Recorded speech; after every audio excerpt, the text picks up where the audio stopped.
Did you expect that? I was waiting for it. Someone's got to do it. That's what you call a grandiose entry, isn't it? I crossed the ocean for a heart of gold. I've been in my mind, it's such a fine wine that keeps me searching for a heart of gold. And I'm getting older, It's all right for you to hit me. keep me searching for a heart of gold. And I'm getting older. I can always piss off over it.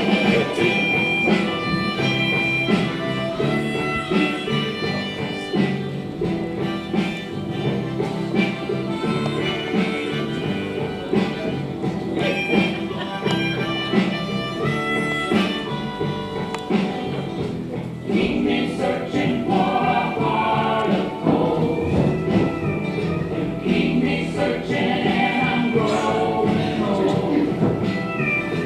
Keep me searching for a heart of gold. I've been a miner for a heart of gold.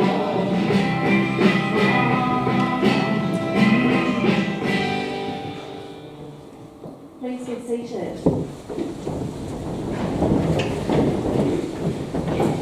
Oh, we still make it in the morning. Good morning and welcome. I am Jodie Mugridge and it is my privilege to be here with you all this morning. Friday afternoon I came out here and navigated my way up the hill, met up with Alan to share a few stories of Jeanette Louise Dawn, affectionately known as Jenny. Jenny, who was a loving partner, a little sister, a sister-in-law, an auntie, and a loyal friend. So on behalf of Alan and Jenny's family, thank you. Thank you for your love and support, especially for being here today. A special welcome to those who are watching our delayed coverage. Unfortunately, due to the connection, a live link wasn't able to go forward this morning. So at 5 o'clock, if you want to tell family and friends that aren't able to be here. So for those that are watching it later from a different part of the country, welcome. It's a beautiful day here on Rāwhitiroa Road in Eltham. I hope you can feel the love and the atmosphere from wherever you are watching us from. Jenny was fashionably late this morning, and that was totally on purpose. Or was it? Jenny was known to be late, not 5 minutes, not 10 minutes, at time up to an hour. And one particular time she was that late for an entire function, she didn't go at all. And the words were often spoken to her, "Gosh, Jenny, you'll be late for your own funeral." Well, it was only right that today she lived up to that statement. Jenny was late. But most certainly, by the amount of people that are here this morning, Jenny was loved. We laughed on Friday and we shared some fun times, and there was a moment of emotion, which is okay, because that speaks volumes, that today we are here to celebrate the life of Jenny, who was loved by so many. And Jenny, who had herself had many special people in her life too. There was a post put up on social media on Wednesday on what's known as Facebook for all you oldies. When I last looked at this post, that was this morning, there was over 200 interactions and 59 people had taken the time to pass their condolences on to you, Alan, and family. So here's just a couple of them. So many friends, Jen. You'll be spoken of in our catch-ups with love and respect and never-ending postie bond. On your bike, mate. So sad and sorry to hear of Jen's passing. I worked with Jen for many years. I have lots of memories to cherish. Rest in peace, Jenny. Loved bumping into you when I was doing my career run down south. After so many years when we worked together, we'd have a good old chat. You're such a beautiful soul. Those were only just the top comments. There were many more. They have been printed out and added to the memorial book, and we do encourage you to sign it if you haven't already done so. This morning we're going to hear from people that loved and knew Jenny the most. As late as last night, I had additional people wanting to share this morning, share their love for this beautiful lady. Due to time ticking, if you're wanting to share, and I do miss you during the service, a microphone and a speaker will be made available for tributes that can be shared over a cuppa. So if I have missed you, please come and whisper in my ear and we will make it happen. Now I would like to invite Jenny's niece, Kayla, to come forward, who is going to bring the family eulogy.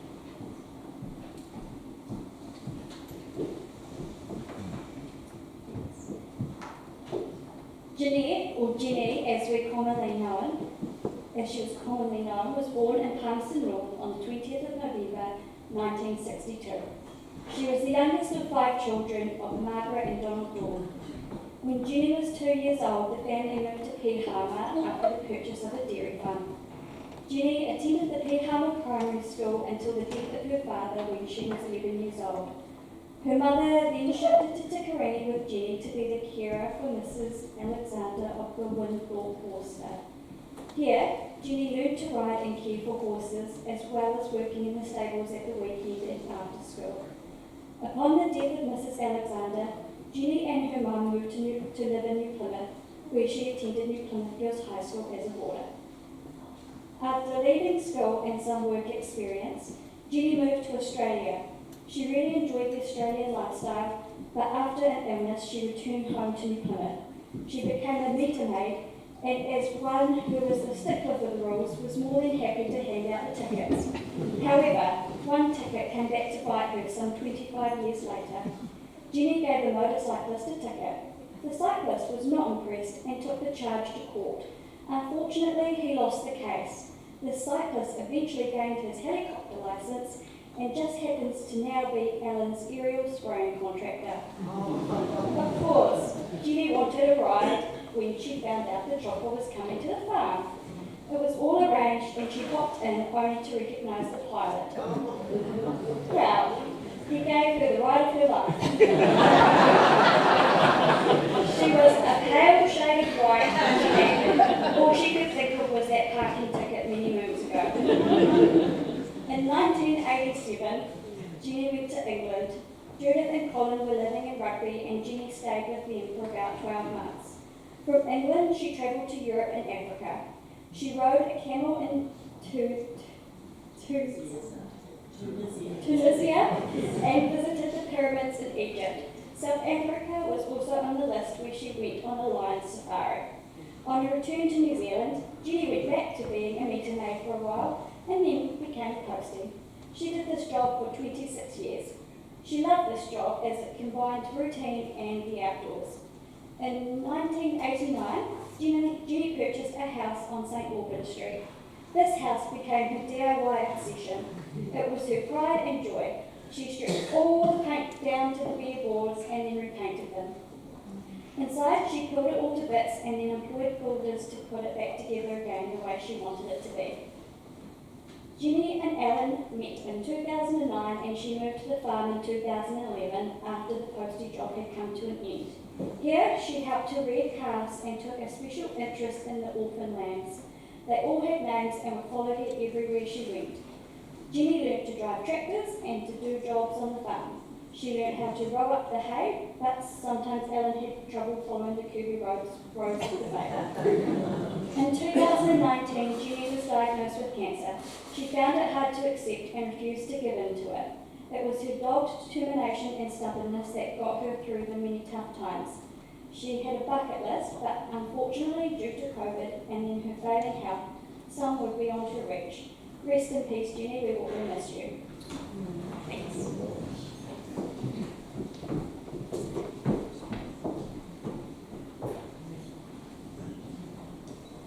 Alan has some very special people to thank. So on behalf of Alan and family, Ruth, I would like to invite you up to pass these messages on.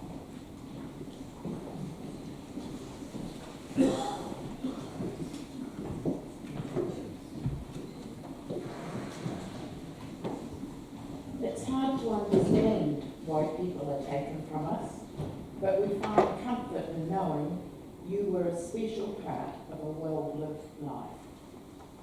I am Ellen's Auntie Ruth from Whangarei, and it is my privilege to read this message to you on behalf of Ellen. Ginny was the love of my life. Ginny's cancer health battle began in early 2019. She faced this with great courage, strong determination and stubbornness, which has already been mentioned. There are numerous people that have followed Ginny on this journey by assisting in various ways. I've really appreciated this. There are too many people, and everyone individually, but I wish to acknowledge in particular our local GP, Anton Westrade, from hospice, Dr. Carlo, Anne-Marie, nurses Christine and Diane, and other hospice staff. The doctors and nurses at 11 hospitals around North Island. St John's ambulance staff. To friends Cherie, Joe and Claire, and Aaron, for rushing to move furniture to set up Jenny's flat in New Plymouth for when she last came out of hospital. Thank you. Also thanks to the plumber and electrician from Harborough who went to New Plymouth at short notice to enable the flat to be functional. Special thanks go to Jenny's good friends, including Wendy from Invercargill, who came for 2.5 weeks to make the flat into a home for Jenny on her release from hospital, and to look after her. Also, her friend Ruth from Waihi, who also came to look after Jenny and was there at the end. I shall always be grateful to my mother, Janice, for her continued stoic support in enabling Jenny's and my life to be easier. There are many other family, friends, local community and wider district who have given us support over the years. The daffodils placed on the driveway this morning looked amazing. Thank you, everyone.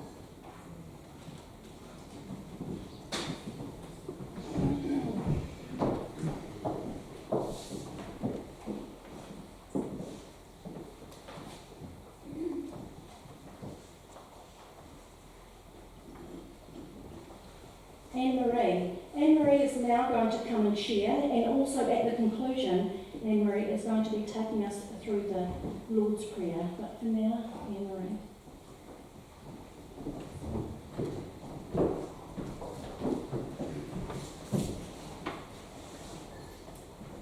Hello, my name is Anne-Marie Malloy, and I actually only met Jenny in the last months of her life in my capacity as the spiritual care person at hospice. So I didn't know her when she was well, like most of you did. Depending on when we knew Jenny and the nature of the relationship, we would all have a slightly different sense of who she was. And I think that's what's really special about today, being able to share our different experiences and get to know her more fully. It's usually devastating for people when they get a diagnosis of what is called a life-limiting illness. And there's a sense of unreality as people adjust to the news and come to terms with their situation. It's really confronting and deeply impacting emotionally, mentally, relationally and spiritually. And all that is happening on top of declining health and the various physical symptoms that arise. These things are hugely challenging. What I observed with Jenny was her stoicism and her practical approach to managing these things, as well as her courage. It was a joy and a privilege for me to work with Jenny. She touched my heart in a special way. And from my first meeting with her, there was a sense of connection Jenny was straightforward, authentic, and without pretense. She was also strongly independent and determined.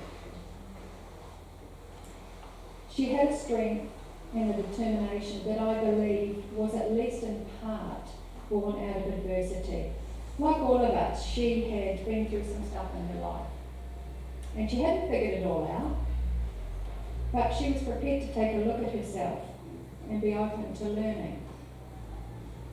When I think about her journey, I think about gold being refined by fire and diamonds forming under pressure. I also think about the grace that she experienced.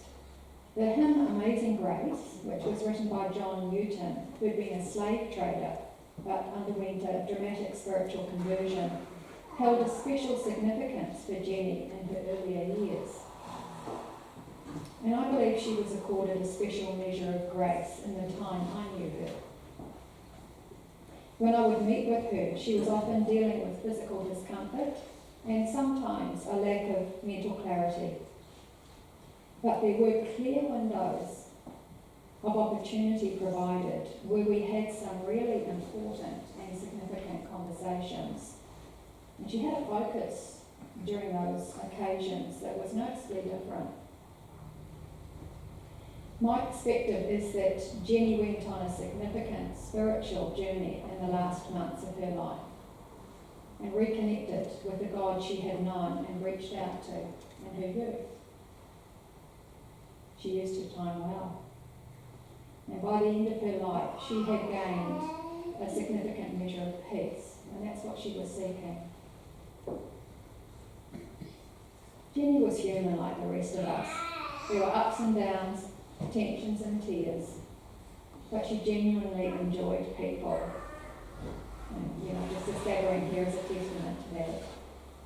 And you knew that she enjoyed you when you were with her. She had a lovely smile. It was hard not to love Jenny. Jenny had a compassionate heart and was sensitive to the suffering of others. She also seemed to take delight in children and be concerned for them. I think she intuitively shared Jesus' heart for them.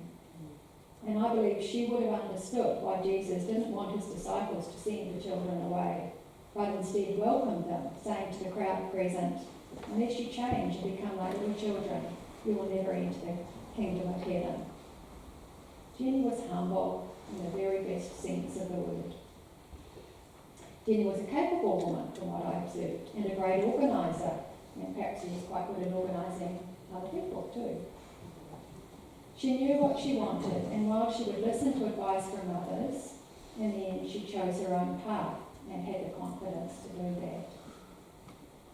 In the final weeks, when she needed to be closer to services in New Plymouth, it was really nice to visit Jenny in her sunny flat, with a great view she had out across the city and even a glimpse of the sea. And while I was really sad not to be able to have the last appointment that we had booked together because of the suddenness of her leaving, there's a joy for me in knowing that she was still planning ahead and enjoying doing the things she was able to right up to the end. Also, that her suffering is over and that she is now with her loving Heavenly Father. I'd like to finish with a poem that seems to resonate with what I witnessed of Jenny's journey. It's called Footprints. Some of you might have heard it. It goes, "One night, a man had a dream. He dreamed he was walking along the beach with the Lord. Across the sky flashed scenes from his life. For each scene, he noticed two sets of footprints in the sand. One belonged to him and the other to the Lord. When the last scene of his life flashed before him, he looked back at the footprints in the sand. He noticed that many times along the path of his life, there was only one set of footprints. He also noticed that it happened at the very lowest and saddest times in his life. This really bothered him, and he questioned the Lord about it. Lord, you said that once I decided to follow you, you'd walk with me all the way. But I have noticed that during the most troublesome times in my life, there's only one set of footprints. I don't understand why when I needed you most, you would leave me. The Lord replied, my precious, precious child, I love you and will never leave you. During your times of trial and suffering, when you see only one set of footprints, it was then that I carried you. Thank you.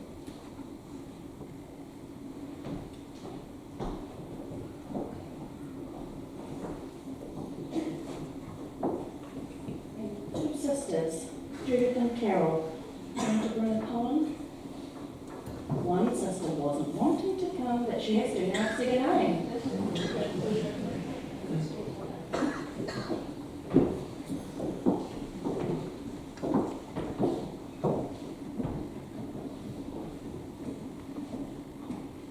I'm Judith, and this is Carol, and she hasn't got her glasses. So, but I said,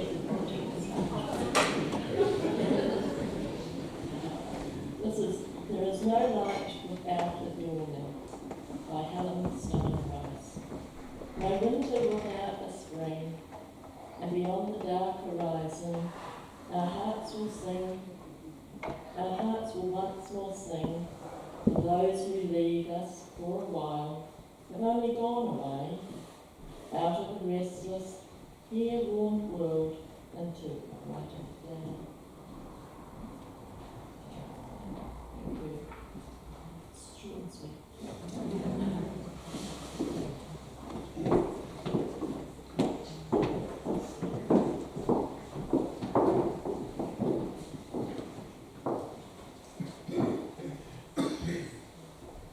And Murray phoned last night. Murray is Jen's big brother, and unfortunately he's unable to be here today, but he has asked Michelle, when I'll just read out this tribute from Glenda, and if you'd like to bring yourself and your beautiful friends with you.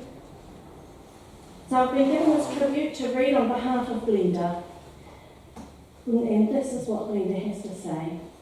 Glenda is here. She's a beautiful friend sitting down front. There is a saying that the greatest gift of life is friendship, and I can honestly say I received that gift from Jenny and hopefully returned it. My friendship with Jenny began in the early part of 1985, when following a concert at the Bowl of Brooklands, Jenny arrived at the after party at my fiance's flat on St Albans Street in New Plymouth. It was a case of friendship at first sight. From the outset, one could tell she was a fun-loving person. There was a lot that we got up to over the years, and most of it cannot be spoken about here. Just remember, we were young. I was living in Hara when we met, but I caught up with Jenny on my weekend visits to New Plymouth. It was some time before we found out each other's surnames. When we did, it transpired Jenny was a school friend of my cousin Leslie in the past, and even had visited my family in Hurleyville. I moved to New Plymouth in 1986 and Jenny became a flatmate. There were a few things that Jenny really enjoyed in life. Eating, especially sweet food, but also good wholesome food, garage sales, attending expos and finding a bargain or a gadget, going on holiday, going to the beach, TV soaps, and Iona Dairy ice creams. We flirted with two guys who liked to watch the 6 o'clock news at the same time our favourite program, Young Doctors, was on Channel 2. It was always the aim to get home from work, get dinner cooked, and we'd sit on the couch before 6 so the guys couldn't change the channel on us. And we would watch our program. Of course, Coronation Street was another favourite, with a chocolate or a pick and mix lollies beside us. Saturday mornings, if not working, we would take up touring around the garage sales around the city. Jenny's patience always amazed me when it would come to purchasing old pieces of furniture and rejuvenating them. Attending expos and shows always high on the agenda, not looking around but trying everything from skincare to beds. As lately as April this year, Jenny and I attended the New Plymouth Life Expo. Every massage chair, every massage bed, skincare regime, hair product, you name it, she tried it. Alan just also shared with me yesterday that Jenny's car, their bed, and massage chair was also bought from 3 different field days. Holidays and long weekends away thoroughly enjoyed by Jenny, and she would take every opportunity she could to get away. Going to the beach was a favourite pastime. In summer going for an after-work swim, or in winter, a walk along the beach. Each and every outing ended up with an ice cream from Iona Dairy. Actually, we didn't even need an outing. We could just be driving from a place of hers and stop and have an ice cream. Jenny seemed to know all the right places for the tastiest foods. When we flattered together, Sunday mornings would be spent purchasing goodies from the latest found bakery or bakeries. Bread from there, donuts from there, custard twists from somewhere else. My children always enjoyed Jenny's visits, and they knew it came with treats or dessert or afternoon tea. During her last hospital admission, Ellen would be sent to get seafood chowder from Chatties. I would get the text that she felt like a mince and cheese pie with the added quote, "I do believe Blackton has a good one." Jenny was a part of my family, played a big part in my children's lives and my extended family life. She was a great help to my parents when they were both ill in 2015, and she kept up with her visits with my mum, just her last visit being with Mum in June, even though her own health was deteriorating. Jenny was such a kind, caring, fun-loving person, and so tremendously hard-working, and who can forget that smile and laugh? She worked unbelievably hard on her home at St Albans Street, and on each visit you'd find her up the ladder doing something. Even though throughout her illness she showed considerable bravery, strength and tenacity. However, I think life's trials and tribulations hit Jenny pretty hard at times, and her kind nature was taken advantage of. Through these times, though, she had the ability to put herself into a happy space with yoga or just continue to enjoy what she loved. Jenny should be totally proud of her life achievements, unfortunately in a small amount of time. There's an Irish proverb, and I feel this sums up in many ways of our relationship. A best friend is like a 4-leaf clover, hard to find and lucky to have. Until our next round, Gert. Love, Linda. Michelle.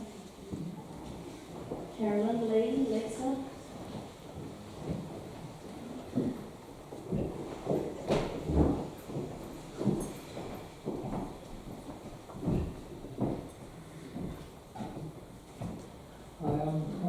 Jenny's really good friends from high school days, but first, Murray's daughter Tracy would like to say a few words on his behalf. I had a message from my dad Murray. I love him, older brother to Jenny. Jenny, you will always be my baby sister. You will be missed. We knew you were dearly loved. We go to God, and it is written, God is love. As we are all echoes in time, you go forward in your family in love. Rest now, Jeanette. I want to take this opportunity, to thank Wendy, Ruth, Lee, Michelle, and Caroline's help. Wendy and Ruth gave very much love and support to Jenny with her move to New Plymouth and care in these last weeks.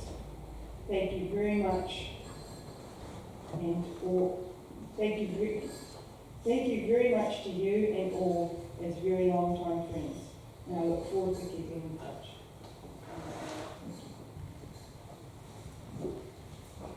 And Murray unfortunately couldn't be here and asked me to read this tribute, and we also put it on the tribute page for Jenny.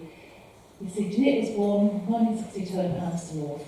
We realised the delights of having a new sister when Mum chucked a handful of lollies out the window of the maternity ward.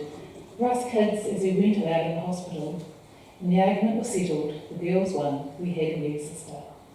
Not so delightful later at home when it took maximum concentration to make out a program on the TV in 1962, with the TV reception showing us snowy blobs moving around on the screen, failing to press the youngest member of the family into a quiet concentration.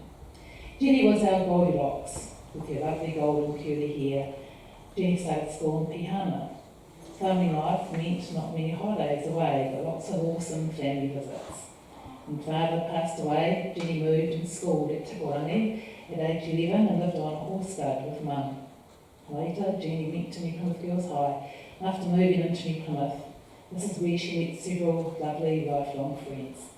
Leaving school, Jenny worked at Foodstuffs on Amushi Road and the council as the meter warden and many years for New Zealand Post.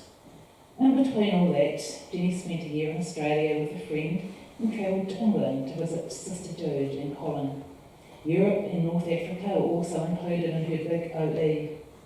Jenny also visited me, Heather, Tracy and Kimberley on the Sunshine Coast in the summer of '96. Jenny made a home on St Albans Street and through her hard work improved the property immensely. We enjoyed her hospitality and the joy of her company many times there, and Jenny loved her niece and nephew's visits there too. In 2009, Jenny met Alan through their mutual acquaintances and moved to Aotearoa at the same time her job at New Zealand Post as delivery person for 25 years came to an end. It was so nice to be out and on the land and caring for her pets.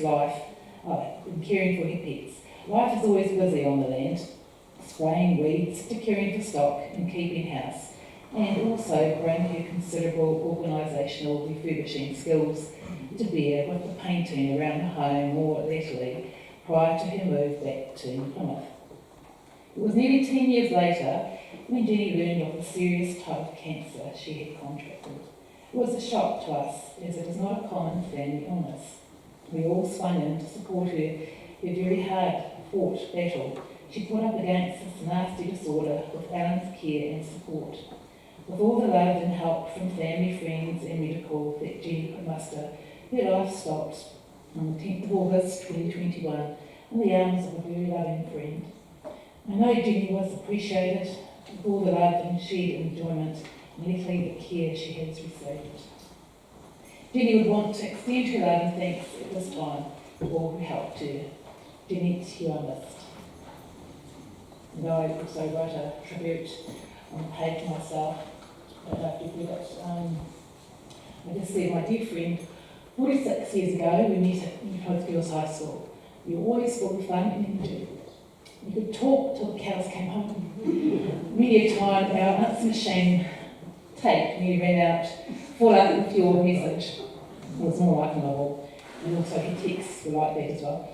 You coped with many challenges in your short life, but had strong will and determination. And look at what you managed to achieve, you property guru. I'm so thankful that you got to see out your last days as you wanted in your beautiful sunny flat with glimpses of the sea and being able to keep a watchful eye on your house next door. I have 46 years of friendship and memories now to remember you with. Your life could be hard at times and your death was definitely hard, but I'm glad that at the end it was all over so quickly and you didn't have to suffer anymore. So fly free, my dear friend, until we meet again. And I'd just like to acknowledge some amazing people who helped make Jenny's last days how she wished. Wendy, her amazing friend who came up from Invercargill. She was her full-time carer, 24/7 for 2 weeks. She had only snatches of sleep during that whole time. Without her, Jenny would never have made it home to her beautiful sunny flat with the sea view. She would have had to go straight into a rest home, which she would have hated. So thank you, Wendy. That was an awesome sacrifice on your behalf. Very much appreciated by us. To Ruth, or Rabbit, her best friend since high school days. She was there in the last throes of her life as well, so it was fitting that she died in her arms, I thought. To Carolyn, who did her hair for years before moving to Tauranga and made her look beautiful once again. We went to the home yesterday and she did her hair for the last time. Lee, always there, supporting her, helping her, organised a great reunion with us all when Jenny had just been diagnosed with her illness in Uranui, and we had a great catch-up with all the girls. We all had nicknames, and Jenny was called Spawny Dawny, and I was Brass Ass. But finally, both Ruth and me, just a bit of acknowledgement for carrying out her final wishes. They cleaned the flat up for her, sorted her stuff, and hopefully her wishes will continue to be granted. So we're both welcome.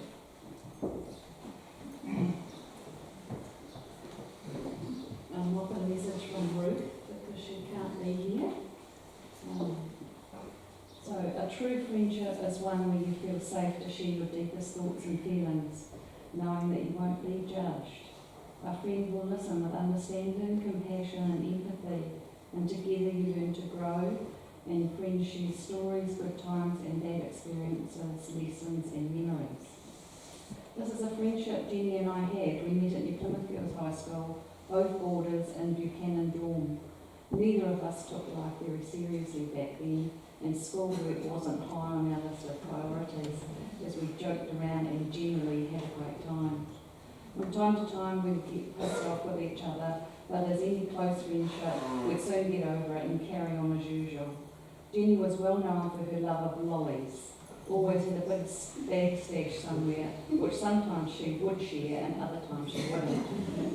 We both had a sense of adventure, and so after a little bit of trial and error, we both became quite good at sneaking out and had many adventures involving boys and cars.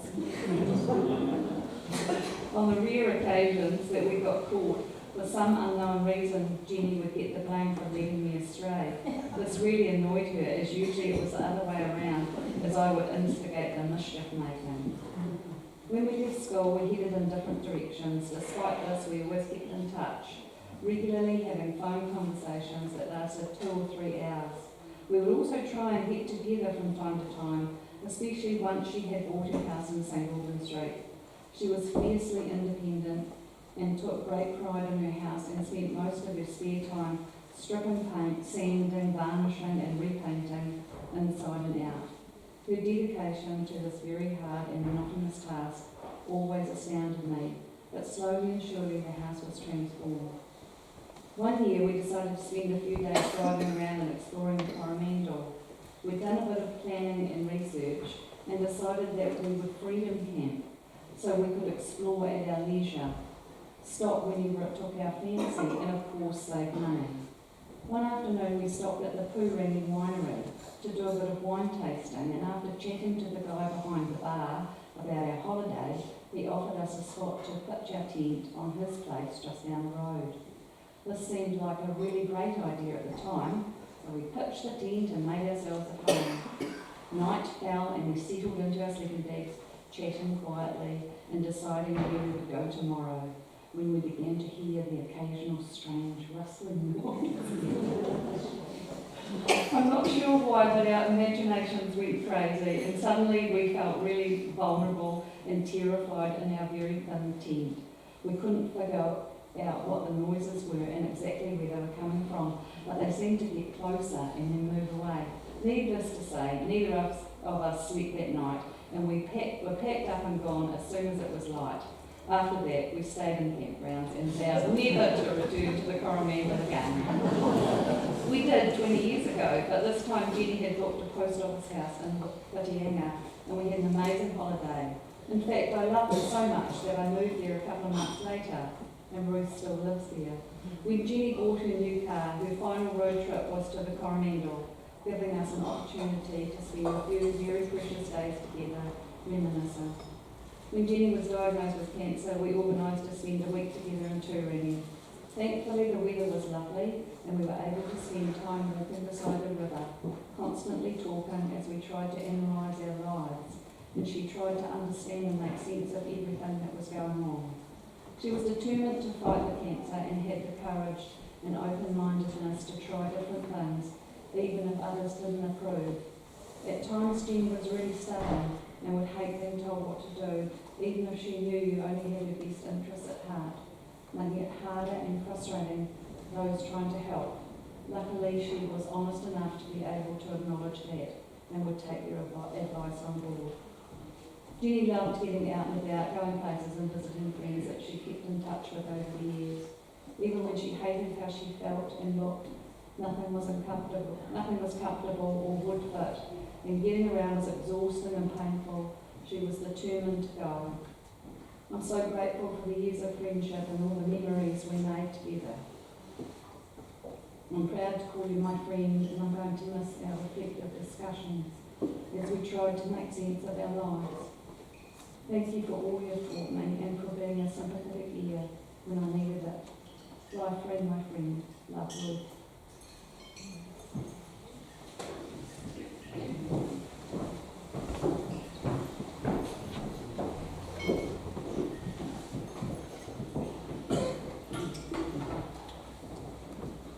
Now, as we prepare to come to the conclusion of the service, we just remind those that are coming out with us to Pihama, to Jenny's final resting place, that we will be leaving here at 1:30.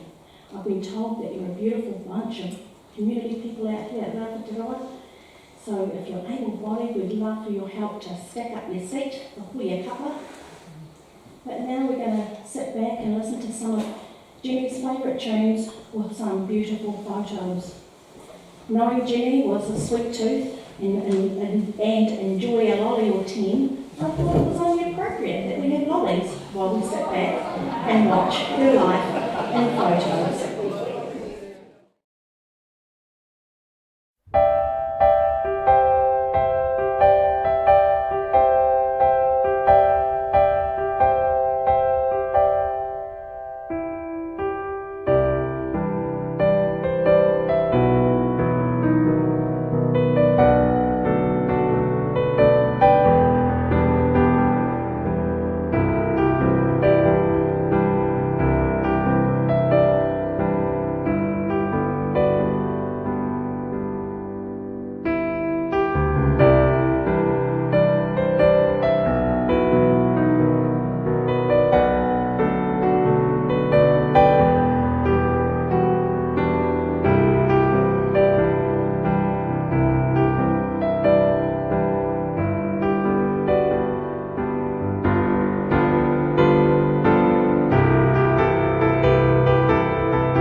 bottom of the page there.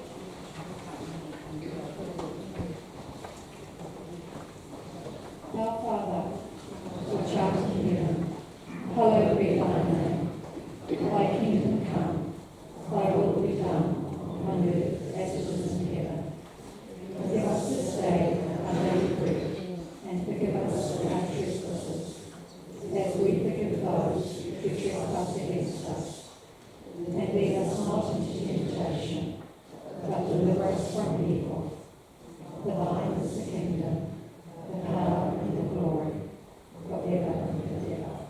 Amen.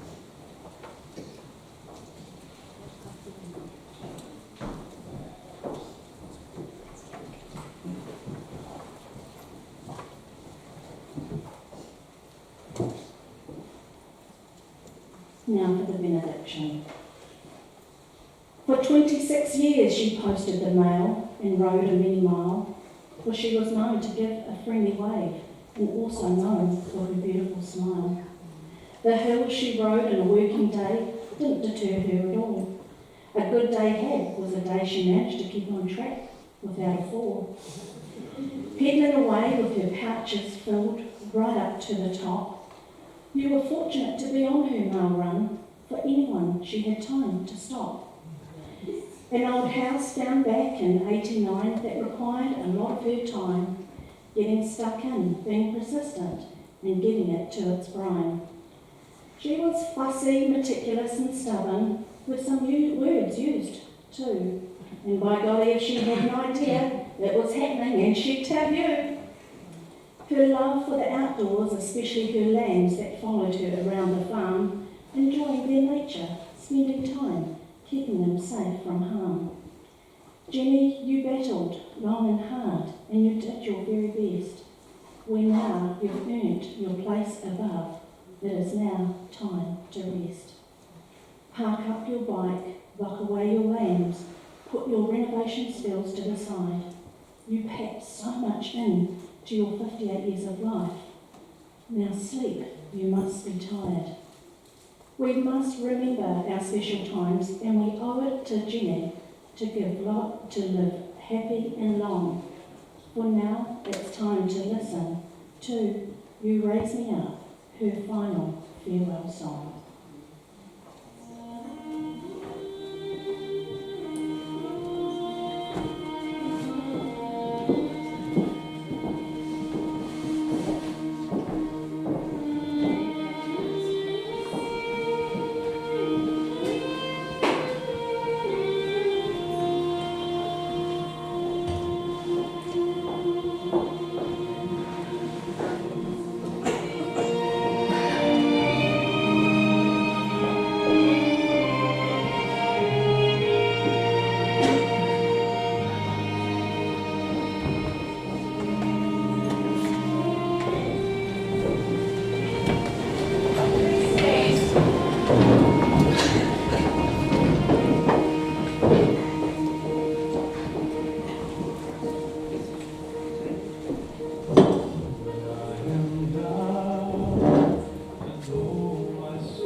I am not there. I do not sleep.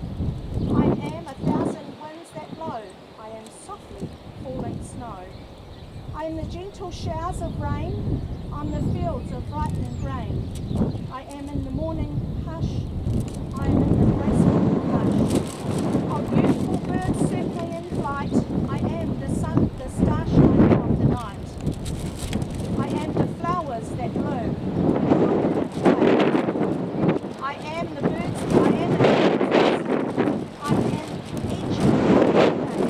Do not stand in my way.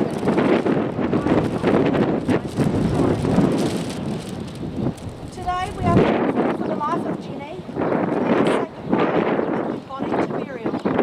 We take comfort in knowing a room has been prepared for Jenny. I wonder if it's been elevated to her standards. God has blessed and enriched our lives in giving us Jenny to know and to love here on earth.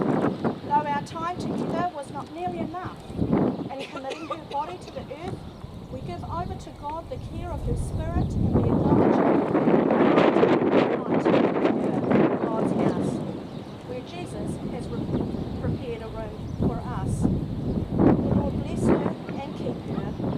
The Lord make his face shine upon her and gracious to her. The Lord upon her with favour and now give her peace.